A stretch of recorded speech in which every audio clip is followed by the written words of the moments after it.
जितना हो सकता है कोशिश करके कम से कम 6 बजे तक आपको उठ जाना चाहिए। और उसी तरह दोपहर में सोना नहीं चाहिए। बहुत लोग दोपहर में सो जाते हैं, लेकिन दोपहर में सोने से आपका डाइजेशन डिस्टर्ब होता है और आपका मेटाबॉलिज्म स्लो होता है। तो सुबह जल्दी उठना, दोपहर में नहीं सोना।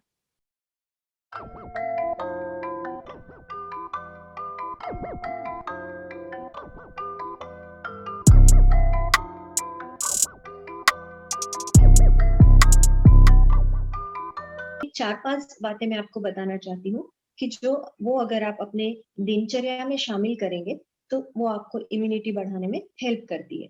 तो इसमें सबसे पहला है सुबह जल्दी उठना। सुबह ब्रह्म मुहूर्त यानी कि सूर्योदय से 1.5 घंटे पहले का जो मुहूर्त है वो उठने के लिए सबसे अच्छा बताया है। इस समय आपकी इम्यूनिटी सबसे अच्छी होती है।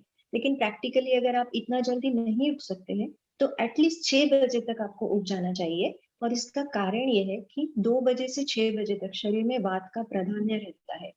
और वात जो है ये आपकी नींद समय पर खुलना, आपको अच्छी तरह से भूख लगना, आपको उत्साह लगना और आपका पेट साफ होना, ये सभी कार्य वात अच्छी तरह से कर सकता है। लेकिन जब आप 6 बजे के बाद में उठते हैं तो शरीर में कफ का प्राधान्य बढ़ने लगता है, जिससे आपको सुस्ती फील होती है और आपकी ये सारी क्रियाएं ठीक से नहीं हो पाती है। इसलिए जितना हो सकता है कोशिश करके कम से कम 6 बजे तक आपको उठ जाना चाहिए।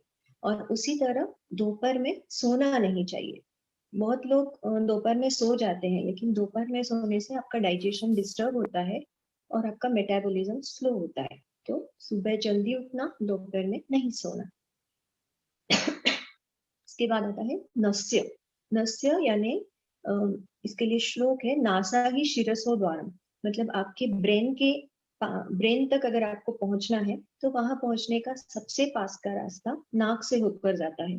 तो नाक में अगर आप दो दो बूंद घी या मेडिकेट ऑयल हर दिन डालते हैं तो उससे आपके ब्रेन के सभी सेंटर स्टिमुलेट होते हैं, आपकी इंद्रियों की शक्ति बढ़ती है और आपकी इम्यूनिटी पावर भी बढ़ती है और आपका उत्साह बढ़ता है।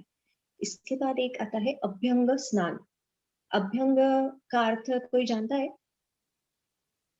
दिवाली में अभ्यंग स्नान कहते हैं, यानी पूरी बॉडी में तेल लगाकर और फिर स्नान करना। तो अभ्यंग से मसल की पावर बढ़ती है, फ्लेक्सिबिलिटी बढ़ती है और आपका ब्लड सर्कुलेशन बढ़ता है। और जो फ्लेक्सिबिलिटी के लिए आयुर्वेद में एक एग्जाम्पल दिया जाता है कि अगर सूखी लकड़ी को भी रोज तेल लगाया जाए तो वो भी मुड़ने लगती है। तो अगर हम अपनी बॉडी में हर दिन तेल लगाकर स्नान करेंगे तो उससे हमारी मसल्स स्ट्रांग होती है और फ्लेक्सिबिलिटी बहुत अच्छी तरह से बढ़ती है, स्टीफनेस आपकी बॉडी में नहीं रहता है। हमारे एक पुराने वैद्य थे, वैद्य खड़ी वाले, शायद आप लोगों ने नाम भी सुना होगा।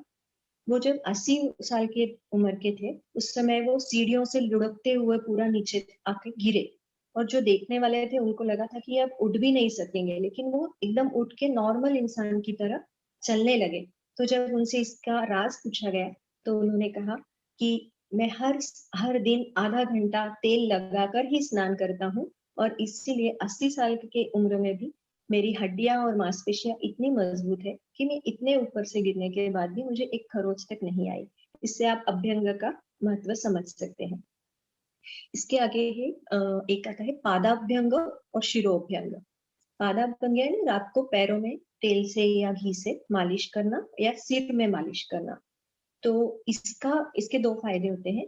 दिन भर के कामों में आपको जो थकान आती है वो थकान निकल जाती है, आपको शांत नींद लगती है, आपकी बॉडी फुल रेस्ट ले पाती है और इससे आपकी आंखों की रोशनी बढ़ती है। तो आजकल के दिनों में सबका स्क्रीन टाइम इतना ज्यादा हो गया है कि पादाभ्यंग का उपयोग करके हम अपनी आंखों को सुरक्षित रख सकते हैं।